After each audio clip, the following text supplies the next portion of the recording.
इस्लाम केवल एक धर्म नहीं बल्कि एक संपूर्ण जीवन पद्धति है। कुरान और हदीस में कई ऐसे किस्से मिलते हैं जो इंसान को सही राह दिखाते हैं। ये कहानियाँ सिर्फ इबादत की अहमियत ही नहीं बताती बल्कि ईमान, सब्र, शुक्र, दया, इंसाफ और मोहब्बत की सच्ची तस्वीर पेश करती हैं। आइए कुछ चुनिंदा कहानियाँ पढ़ते हैं। 1. हजरत इब्राहीम अलैहिस्सलाम और कुर्बानी का सबक। हजरत इब्राहीम अलैहिस्सलाम अल्लाह के वह पैगंबर थे जिन्हें खलीलुल्लाह, अल्लाह का दोस्त कहा गया। एक बार अल्लाह ने उनके सब्र और ईमान की आजमाइश ली। एक दिन इब्राहीम अलैहिस्सलाम ने सपना देखा कि वह अपने बेटे इस्माइल अलैहिस्सलाम को अल्लाह की राह में कुर्बान कर रहे हैं। उन्होंने ये सपना अपने बेटे को सुनाया। बेटे ने कहा, अब्बा जान, अगर यह अल्लाह का हुक्म है तो आप इसे पूरा कीजिए। इंशाअल्लाह आप मुझे सब्र करने वालों में पाएंगे। जब इब्राहीम अलैहिस्सलाम ने अल्लाह के हुक्म पर अमल करने के लिए बेटे को ज़िबह करने का इरादा किया, अल्लाह ने उनकी कुर्बानी को कबूल कर लिया और इस्माइल अलैहिस्सलाम की जगह एक दुम्बा भेज दिया। ये किस्सा हमें ये सिखाता है कि अल्लाह की राह में सबसे बड़ी चीज़ भी कुर्बान करनी पड़े तो हमें तैयार रहना चाहिए। इसी यादगार के लिए मुसलमान हर साल ईद उल अज़हा पर जानवर की कुर्बानी करते हैं। 2. हजरत यूसुफ अलैहिस्सलाम की सब्र और हुस्न की कहानी। हजरत यूसुफ अलैहिस्सलाम की कहानी कुरान में अहसनुल कसस, सबसे सुंदर कहानी कही गई है। उन्हें बचपन से ही उनके भाई उनसे जलते थे। भाइयों ने उन्हें एक कुएं में डाल दिया और झूठ कहा कि भेड़िया खा गया। फिर यूसुफ अलैहिस्सलाम को मिस्र ले जाया गया और गुलाम बना लिया गया। वहां उन्हें हुस्न और खूबसूरती की वजह से आजमाइशों का सामना करना पड़ा।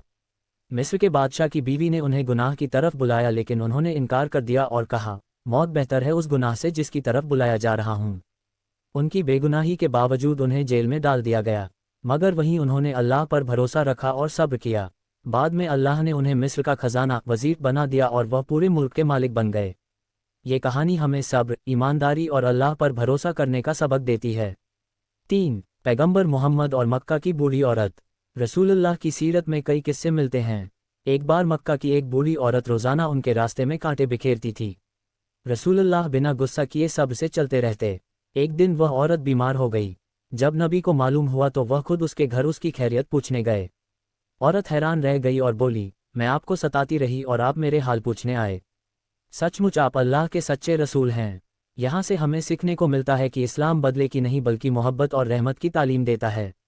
4. हजरत उमर रज़े और गरीब औरत। हजरत उमर फारूक रज़े इस्लाम के दूसरे खलीफा थे। एक बार रात के वक्त वह शहर का हाल देखने निकले। उन्होंने देखा कि एक औरत अपने बच्चों को सुलाने के लिए पानी में पत्थर उबाल रही थी ताकि बच्चे समझें कि खाना पक रहा है। हजरत उमर रज़े ने रोते हुए पूछा, ए औरत, यह क्या कर रही हो? औरत ने जवाब दिया, हमारे पास खाने को कुछ नहीं है, बच्चों को धोखा दे रही हूं ताकि सो जाएं। ये सुनकर हजरत उमर रज़े खुद कंधे पर आटा और खाने का सामान उठाकर लाए और औरत के घर पहुंचाया। इससे ये साबित होता है कि इस्लामी हुकूमत का असल मकसद गरीबों और मज़लूमों का सहारा बनना है। 5. हजरत बिलाल रज़े की आज़ादी। हजरत बिलाल रज़े एक गुलाम थे जिन पर उनके मालिक इस्लाम की वजह से बहुत जुल्म करते थे। उन्हें रेगिस्तान की गर्म रेत पर लिटाया जाता और छाती पर भारी पत्थर रखा जाता। उनसे कहा जाता कि अल्लाह और रसूल का नाम छोड़ दो, लेकिन उनकी जुबान पर बस यही रहता, अहदुन अहद, अहदुन अहद, अल्लाह एक है, अल्लाह एक है। आखिरकार हजरत अबू बकर रज़े ने उन्हें खरीद कर आज़ाद कर दिया। बाद में वही बिलाल इस्लाम के पहले मुअज्जिन बने जिनकी अजान की आवाज़ पूरे मदीना में गूंजती थी। ये कहानी हमें ईमान पर डटे रहने और अल्लाह की राह में सब्र करने की तालीम देती है। 6. हजरत अली रज़े और इंसाफ। हजरत अली रज़े चौथे खलीफा थे। उनकी इंसाफ पसंदी मशहूर थी। एक बार उनका कवच बख्तर गुम हो गया। बाद में वह एक यहूदी के पास मिला। हजरत अली रज़े उसे काजी जज के सामने ले गए। काजी ने सबूत मांगा लेकिन हजरत अली रज़े के पास गवाह नहीं थे। काजी ने फैसला यहूदी के हक में कर दिया। यहूदी बहुत हैरान हुआ और बोला, मैं गलत हूँ लेकिन आपने इंसाफ किया। ये सचमुच अल्लाह का धर्म है। फिर उसने इस्लाम कबूल कर लिया। 7. सब्र करने वाले सहाबी की कहानी। एक सहाबी के बेटे का इंतकाल हो गया। वह घर आए तो देखा कि बीवी ने बेटे को दफन कर दिया और सब्र से कहा, अल्लाह ने जो अमानत दी थी वह वापस ले ली। सहाबी बहुत रोए लेकिन उन्होंने सब्र किया।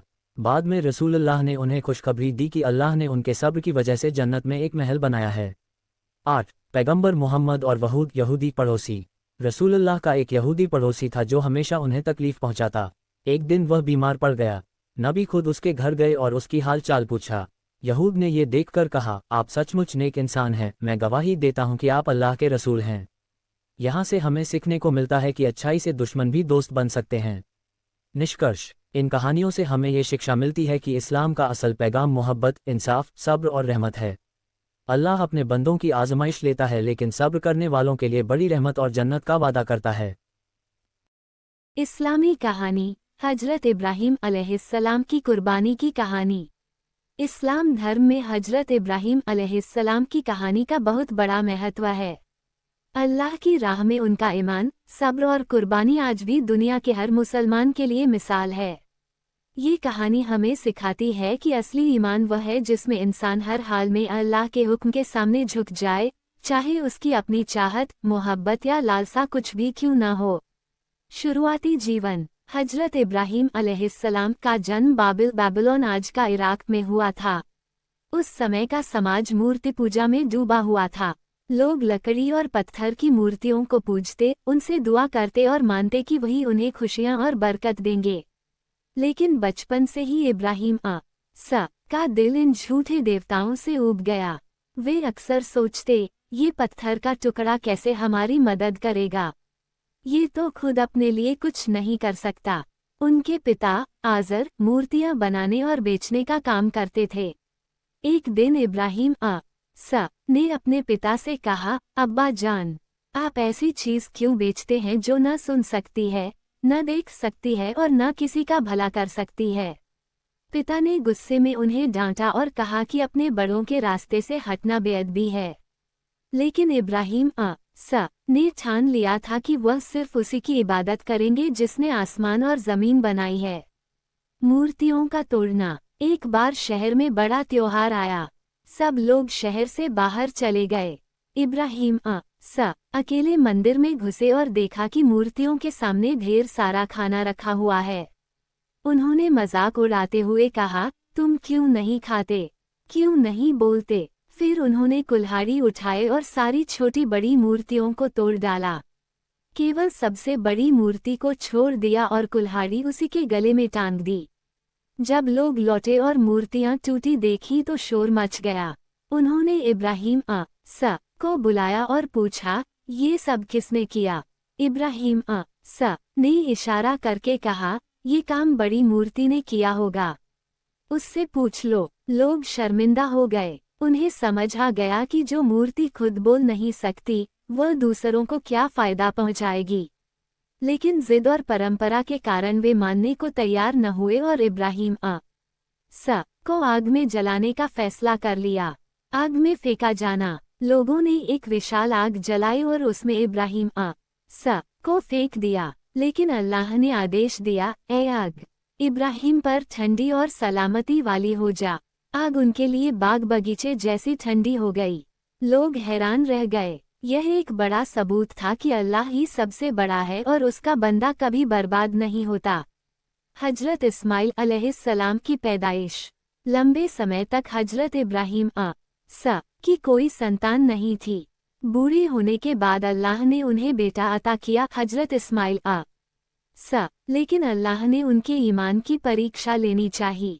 उन्हें हुक्म दिया गया कि अपनी पत्नी हाजरा और छोटे बेटे इस्माइल को रेगिस्तान की वीरान जगह आज का मक्का में छोड़ आओ। वहां न पानी था, न छाया, न कोई इंसान। हजरत हाजरा ने पूछा, क्या आप हमें यहाँ अकेला छोड़कर जा रहे हैं। इब्राहीम चुप रहे। उन्होंने फिर पूछा, क्या ये अल्लाह का हुक्म है। इब्राहीम ने सिर हिला दिया। हाजरा बोली, अगर ऐसा है तो अल्लाह हमें जाया नहीं करेगा। जमजम का चश्मा। पानी खत्म होने पर छोटे इस्माइल प्यास से तड़पने लगे। हाजरा सफा और मरवा की पहाड़ियों के बीच दौड़ दौड़कर पानी तलाश करने लगी। 7 बार भागने के बाद अल्लाह ने करिश्मा कर दिया। जहां इस्माइल अपने पैरों से जमीन पर रगड़ रहे थे, वहां से पानी का चश्मा फूट पड़ा। यही है जमजम का कुआं, जो आज भी मौजूद है और करोड़ों लोग उसका पानी पीते हैं। कुर्बानी का हुक्म। कई साल बाद जब इस्माइल जवान हो गए तो अल्लाह ने इब्राहीम की सबसे बड़ी परीक्षा ली। एक रात उन्होंने सपना देखा कि वे अपने बेटे को कुर्बान कर रहे हैं। उन्होंने समझ लिया कि यह अल्लाह का हुक्म है। सुबह उन्होंने बेटे से कहा, बेटा, मैंने सपना देखा है कि मैं तुम्हें अल्लाह की राह में कुर्बान कर रहा हूँ। तुम्हारा क्या ख्याल है? इस्माइल ने जवाब दिया, अब्बा जान, जो अल्लाह का हुक्म है वही कीजिए। इंशाअल्लाह आप मुझे सब्र करने वालों में पाएंगे। असली कुर्बानी। पिता पुत्र दोनों तैयार हो गए। इब्राहिम ने बेटे को जमीन पर लिटाया और छुरी चलाने ही वाले थे कि अल्लाह की आवाज आए, ए इब्राहिम, तुमने ख्वाब को सच्चा कर दिखाया, हमने तुम्हारी कुर्बानी कबूल कर ली। फौरन ही इस्माइल की जगह एक बड़ा मेढ़ा रख दिया गया। यह इम्तहान था और इब्राहिम व इस्माइल दोनों कामयाब हुए। इस कहानी से सीख: 1. तौहीद एक ईश्वरवाद, केवल अल्लाह ही पूजनीय है। मूर्तियां और झूठे देवता किसी काम के नहीं। 2. सब्र और भरोसा, हाजरा ने रेगिस्तान में भी अल्लाह पर भरोसा किया और जमजम का चश्मा मिल गया। 3. कुर्बानी, असली कुर्बानी जानवर काटने का नाम नहीं, बल्कि अल्लाह की राह में अपनी पसंद और मोहब्बत को कुर्बान करना है। 4. ईमान की ताकत, इब्राहिम को आग भी जला नहीं सकी क्योंकि अल्लाह उनके साथ था। निष्कर्ष: हजरत इब्राहिम और उनके परिवार की यह कहानी सिर्फ इस्लामी इतिहास नहीं, बल्कि इंसानियत के लिए एक रोशन मिसाल है। जब इंसान अपने रब पर भरोसा करता है तो कठिन से कठिन हालात भी आसान हो जाते हैं। आज ईद उल अज़हा, बकरीद इसी कुर्बानी की याद में मनाई जाती है, ताकि हम सब ये याद रखें कि अल्लाह की राह में अपनी चाहत को कुर्बान करना ही असली ईमान है।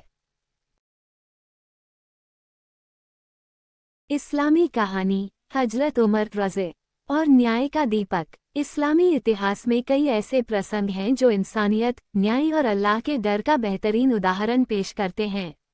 उन्हीं में से एक मशहूर कहानी है हजरत उमर बिन खत्ताब रज़े की, जो इस्लाम के दूसरे खलीफा थे।